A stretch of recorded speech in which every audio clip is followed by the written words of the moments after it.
Contrairement aux autres candidats recrutés pour participer à la 6e saison des Apprentis Aventuriers, Fabrice Devaux et Jennifer Tchatcha n'avaient rien en commun. Les deux candidats ne se connaissaient pas vraiment avant de se lancer dans l'aventure et se sont vite rendus compte qu'ils n'allaient pas s'entendre dans ces conditions hostiles. En effet, Jennifer a plutôt été habituée à être choyée plutôt que de se retrouver affamée sur une île déserte. Alors que Fabrice Devaux, découvert dans la 12e saison de Pékin Express, est du genre à repousser ses limites et accepter son sort. Aussi, le binôme a très vite commencé à battre de l'aile, ce qui leur a valu de perdre certaines épreuves décisives.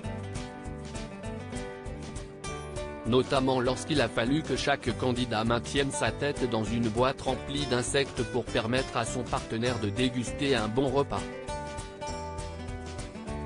Si Fabrice s'est fait violence et a tenu plus de 5 minutes, Jennifer a quant à elle rapidement abandonné lorsque fut venu son tour.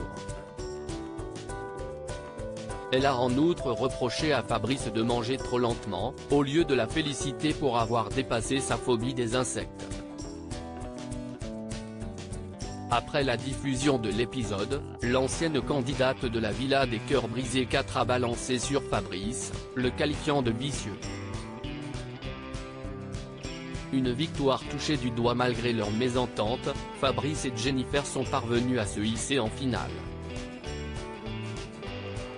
Ils se sont ainsi mesurés à Fanny Salva et Jessie Herrero ainsi qu'Antonin Portal et Barbara Morel lors du dernier épisode, diffusé ce lundi 24 avril 2023. Ce sont les Blancs qui ont remporté la compétition, pour le plus grand bonheur d'Antonin, qui signe un retour gagnant sur le petit écran. Les larmes sont montées, a avoué le Marseillais, encore fou de joie, au cours d'une interview accordée à Télé 2 Semaines. Toutefois, ce n'est pas le même son de cloche du côté de Fabrice.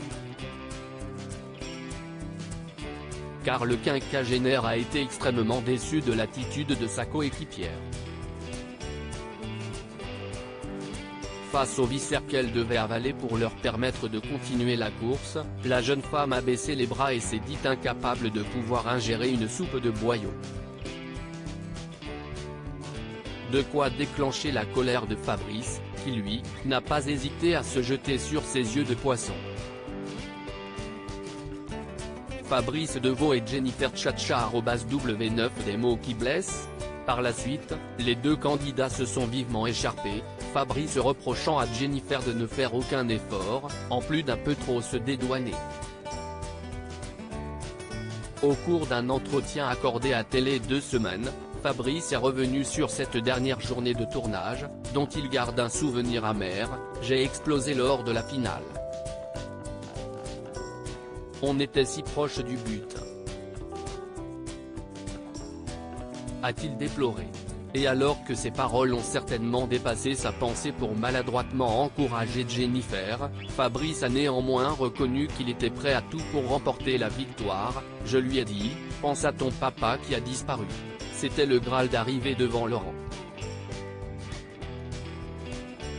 Gagner une finale c'était mon rêve, à chaque fois je l'effleure, c'est mon regret. Il y a des mots qui fusent, fallait que ça sorte. J'essayais de trouver les bons mots avec la fatigue. Grosse déception sur le coup. Je l'assume. Pas facile de trouver les bons mots. Une séquence de plusieurs minutes que la production a préféré ne pas diffuser à l'antenne. Encore frustré par cette défaite qui ne serait pas de son fait, Fabrice a expliqué qu'il regrette de ne pas avoir trouvé les mots adéquats pour motiver Jennifer à surpasser sa peur. « Je suis frustré encore. Je suis un compétiteur, j'ai fait du sport à haut niveau. J'ai des regrets. Je me demande encore ce que j'aurais pu faire et lui dire. On était pressé. Je sentais que les Blancs étaient perdus. Ça me mettait hors de moi. Près de 6 mois après le tournage, qu'en est-il de la relation entre Jennifer Tchatcha et Fabrice Devaux? On s'appelle parfois, on s'en souviendra dans 15 ans, s'est contenté de répondre l'Ardéchois de 51 ans.